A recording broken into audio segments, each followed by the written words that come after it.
My topic today in the off-the-record platform, we intended to discuss things that we don't normally discuss and bring them into the open and put them on the record. And I'm going to return to my earlier topic about financial corruption in our financial system, the CL financial bailout. And I'm going to discuss that through the prism of racism. We don't like to discuss it. It makes some of us uncomfortable. But that is part of the discourse in our country, and that discourse is disfiguring the way we think and the way we feel. A great many of us, we might know it is unconscious, it's subtle, there are coded messages. And we need to unpick it so we could understand it, so we could destroy it. Coming out of Trinidad and Tobago today, we need to say a bit about Trinidad and Tobago, so the foreign audience, the ones who aren't here with us today, could understand what's our country about. We're a micro-state, we have 1.5 million citizens. About 40% of the population is of East Indian extraction, and about 40% of the population is of African extraction. And we are part of the Commonwealth. We have elections every 5 years or so. They're relatively peaceful transfer of power. And in fact, that is something that we will return to, the question of national elections. We have two political parties. We have one political party over here. The name isn't important, which is mostly supported by people of African descent. And we have another one over here, the name isn't important either, which is often supported by people of East Indian descent. And there's a bit of a seesaw and a pendulum between those two political parties.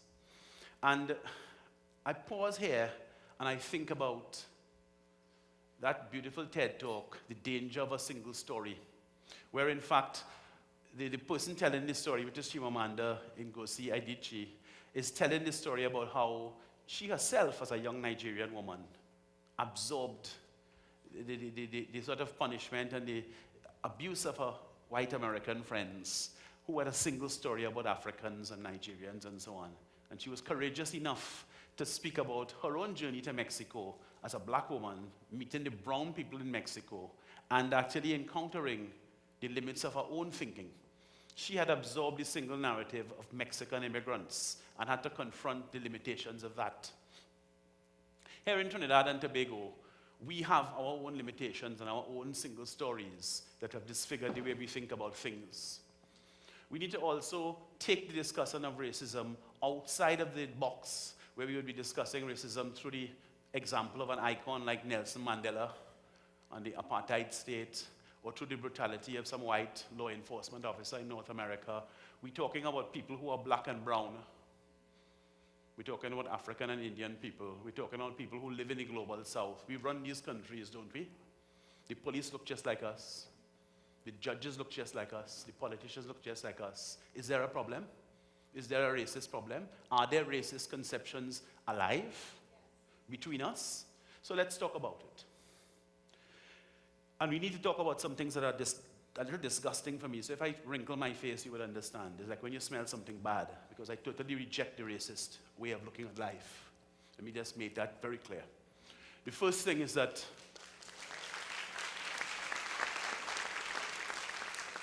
the first myth I want to deal with, because we're going to tell 3 stories coming through the financial collapse from 2009, and we're going to compare and contrast. I know there are a lot of younger people in the audience today, so it's like a school exercise. We're going to compare and contrast.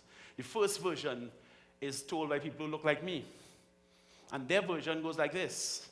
Well, Indian people can't be trusted with public office. And they can't be trusted with positions of authority. And Indian people have a tremendous greed for money and property.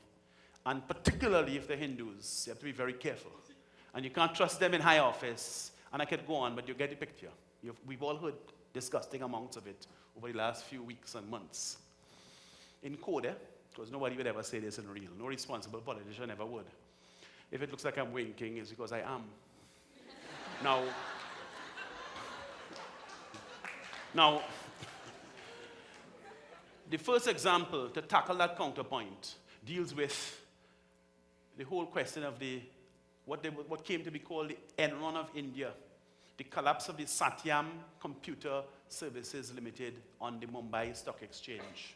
It was one of the largest indigenous Indian capitalist companies, computer specialists, listed on the Mumbai Stock Exchange.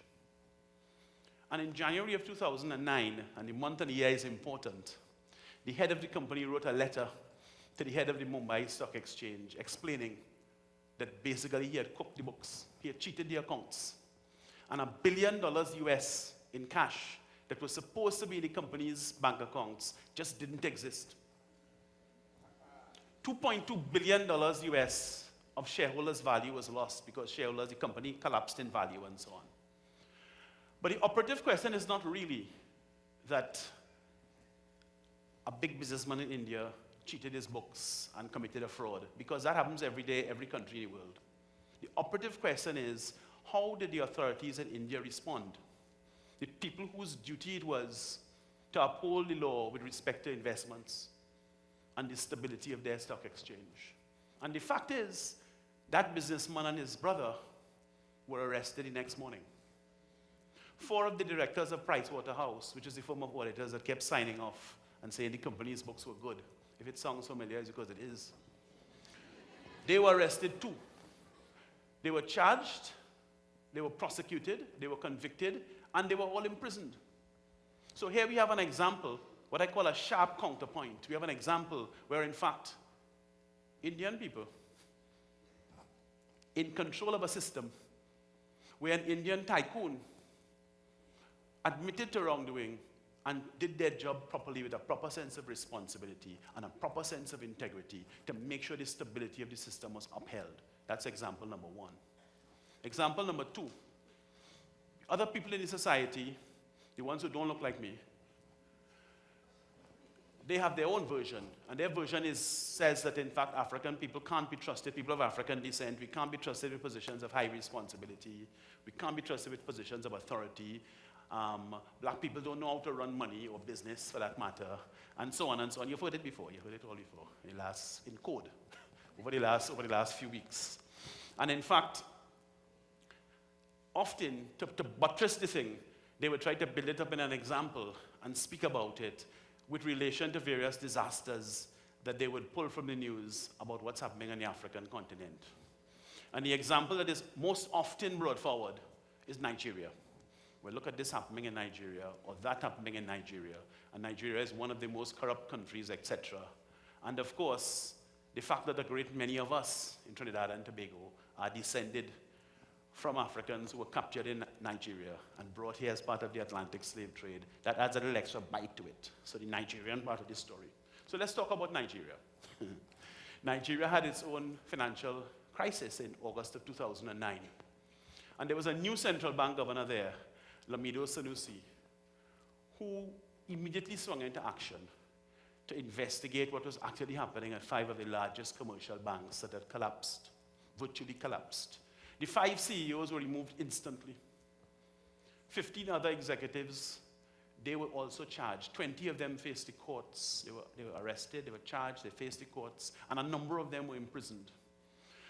A bailout was instituted in the Nigerian financial system, where the Nigerian state injected money into those banks to restore stability. None of the benefits went to the shareholders. We'll come to that just now.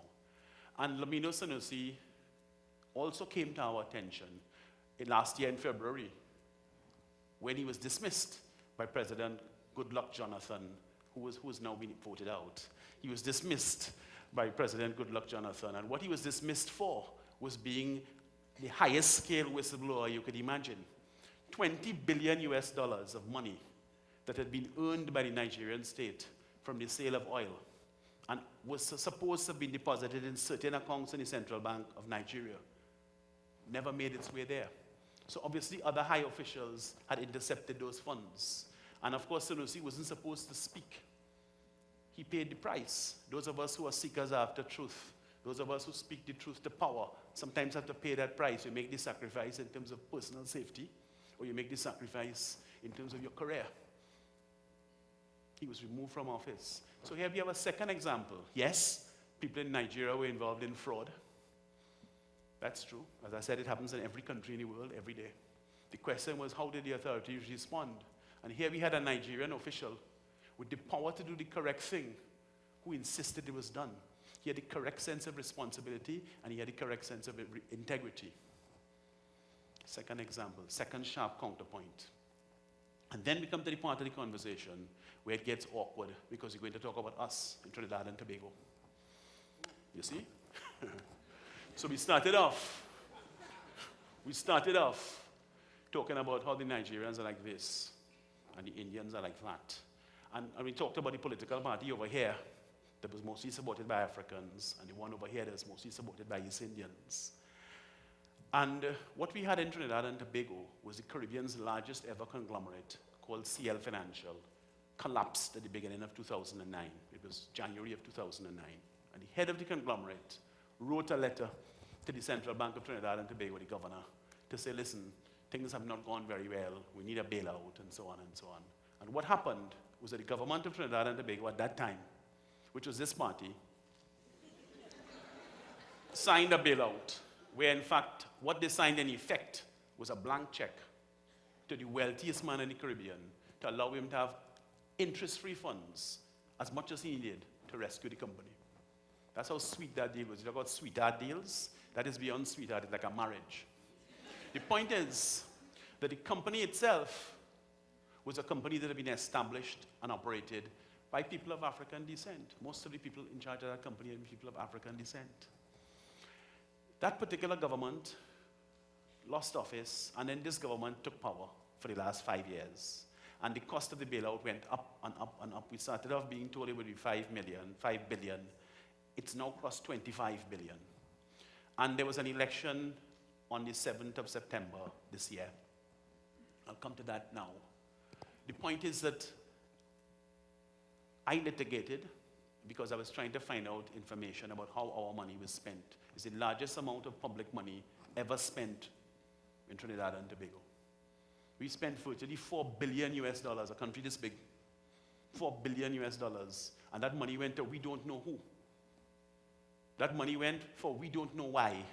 And all we can get is a speech and a press release. I don't want a speech and a press release. I want the details. I want all the details of all the payments. I took the government to court, and I won the case on the 22nd of July, 2015.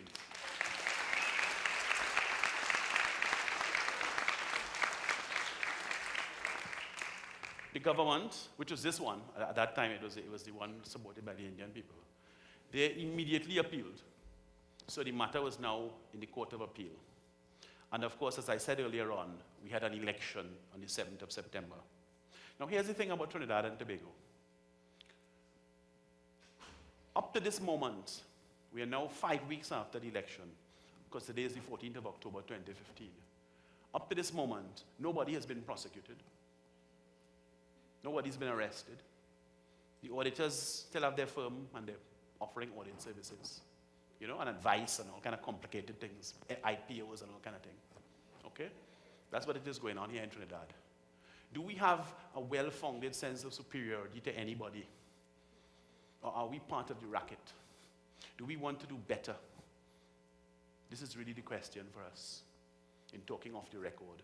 What right have we got as a society? And I know there are young people here, and I'm speaking particularly to the young people. What right do we have as a society to harbor any feelings of superiority? We haven't done well. We have to do better. Okay? I've written to the new Minister of Finance the day after he took office, and I've asked him to release the information on the bailout. I've asked him to withdraw the appeal.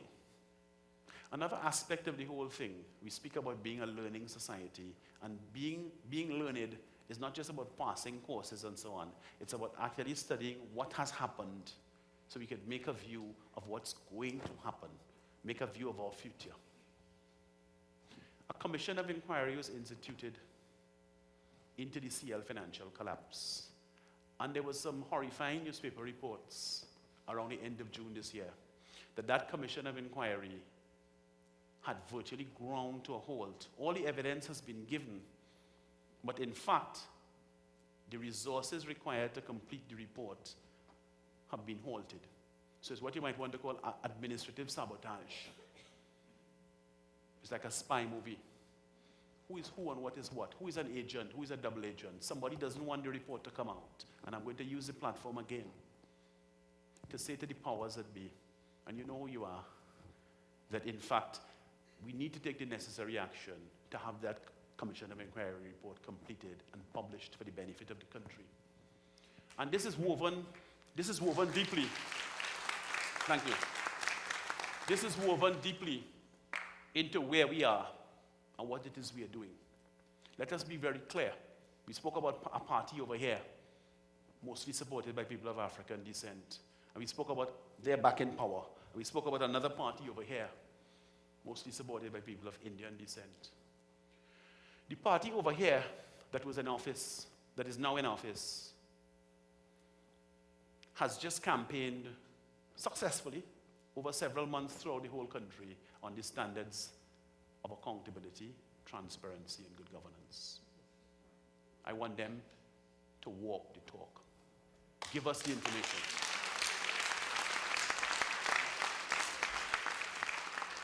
I want to say that this party here, the one that was mostly supported by people of East Indian descent, one of the chiefs in the CL financial matter, one of the directors on the parent company, was a member of cabinet. That's how deep this tragic crisis is woven through the society. This party over here, the one over here, yeah, this one of the star boys in this cabinet right now, was on the board of directors of one of the companies that failed. Let's be clear. This is a deep struggle. We have to battle to overcome those racist myths that have no foundation. They have no role in an educated society. It's rubbish. It's garbage. We say to the racists, we have your number. Your number is out of order. Your number is completely out of order. Some of the racists are here with us today. Some of them will be looking at us for sure. Okay? We have your number. We don't want any part of it. We say we want the information about what has happened in our society. That's the only way we can learn where we went wrong. Surely mistakes were made. This was no act of nature, and it had nothing to do with Wall Street. This is Bacchanal right here in Trinidad and Tobago. Bacchanal and commerce. I want to thank you for your attention. Speaking off the record. Thank you.